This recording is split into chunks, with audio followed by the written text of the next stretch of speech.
کاری داشتی؟ گلگیرت رنگه نه؟ مهم نیست، میرم عباس آقا با 2 تا تقه در میاره.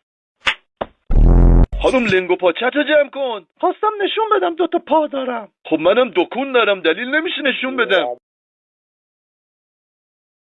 آدمای عجیبی پیدا میشن.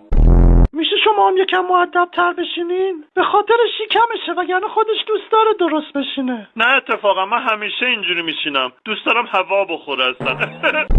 پدر این چیه دیگه؟ این اسمش پسر کوچیکه پدر، پسر شجاعه. یکم تو نامگذاری خلاقیت داشته باش پدر. آقا این سفید برفی خیلی شما رو دوست داره. یه توکه پاپا میشه بیا اینجا؟ ده هر کی منو دوست داره که دلیل نمیشه توکه پاپاشم برم اونجا که. این بنده خدا بیهوش شده، قبلا هم باهوش نبود. آقا درمون شمایی، چرا نمیفهمی؟ بگو حالش خیلی بده. حالش خیلی انگار من متخصص بیهوشی ام. داداش بیا با یه بوسه بیدارش کن دیگه، تنها راهش همینه. لا اله الا الله. میای یا بیایم بیاریمت مرتی که. الله اکبر.